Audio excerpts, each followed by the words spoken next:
Lors de mon récent passage en Chine, j'ai eu plusieurs enseignements que je vais partager avec toi, mais aujourd'hui, je décide de ne partager que deux de ces enseignements avec toi. Et le premier enseignement, c'est tout simplement comment est-ce qu'ils ont réussi à sortir leur pays de la pauvreté.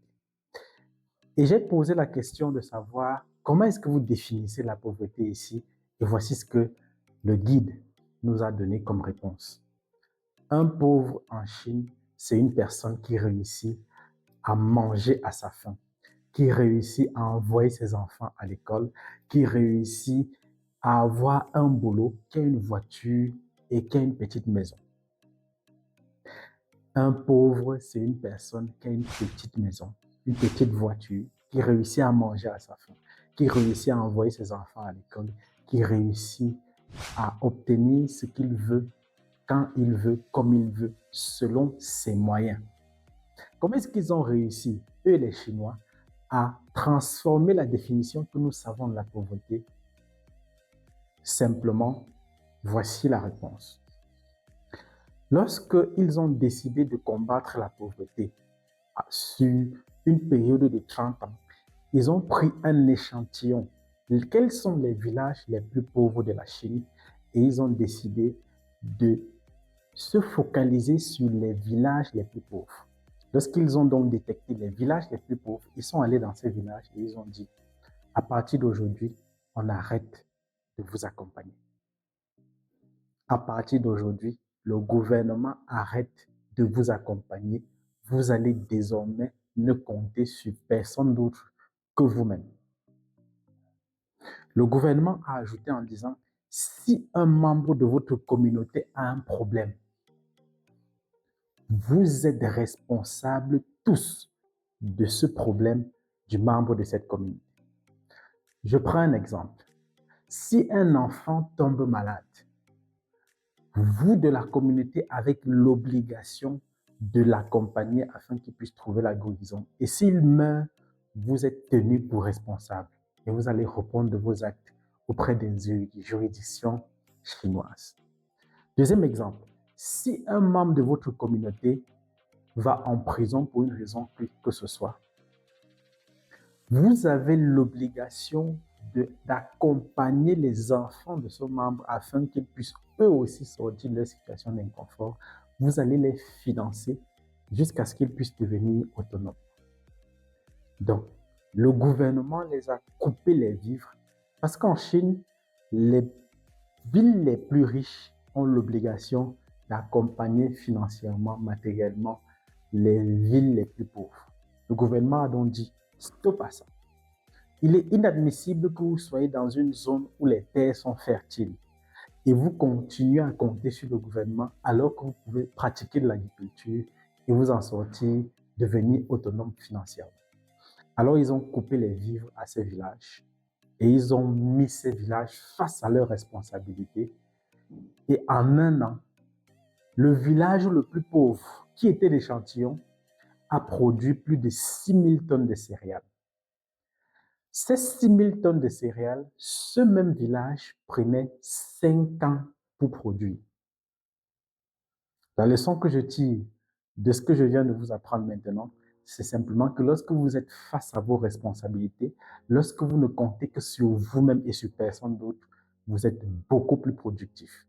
C'est la raison pour laquelle les Européens ou alors les Occidentaux ont compris que pour tenir les Africains, il faut les rendre dépendants. Il faut leur octroyer beaucoup de crédits, beaucoup de dons. Et voilà le résultat de ce que la dépendance peut faire. Donc, si vous voulez sortir de votre situation d'inconfort, arrêtez de compter sur les gens. Commencez à compter sur vos propres capacités. Et je suis convaincu que vous allez pouvoir réussir à réaliser des grandes choses.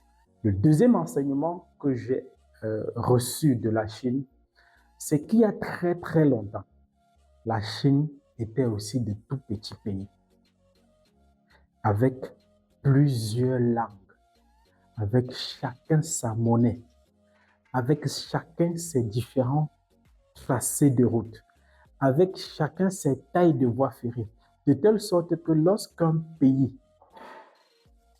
avait son train et devait arriver à la frontière d'un autre pays, on devait obligatoirement sortir, ou alors les voies ferrées n'avaient pas la même taille de telle sorte qu'ils puissent traverser d'un pays à l'autre. Non.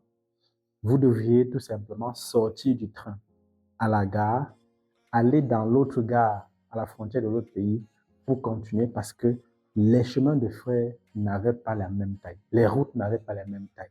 Les monnaies n'étaient pas pareilles. Les langues n'étaient pas pareilles. Lorsque la Chine s'est rendue compte que pour se développer, il faut se mettre ensemble, elle a décidé de briser toutes les frontières. Il n'existait plus de tout petit pays, il existait tout simplement la Chine. On a banni toutes les langues et désormais on ne pouvait parler que le mandarin. On a banni toutes les monnaies et désormais on ne pouvait utiliser que le yuan. On a banni tous les partis politiques et désormais on était un pays communiste. On s'est fermé, on a arrêté de compter sur les autres et aujourd'hui la Chine est devenue première puissance économique mondiale. Quel est l'enseignement que je ressors de cette expérience? Il est impossible de réussir si on ne se met pas en communauté avec les autres. Il est impossible de réussir si on ne décide pas de se mettre ensemble, d'avoir une vision unique sur le très long terme et de travailler ensemble pour pouvoir atteindre nos objectifs. Je donne une formation très prochainement, vendredi prochain, sur les 10 enseignements que j'ai pu obtenir de la Chine et les opportunités que j'ai ramenées durant ce voyage.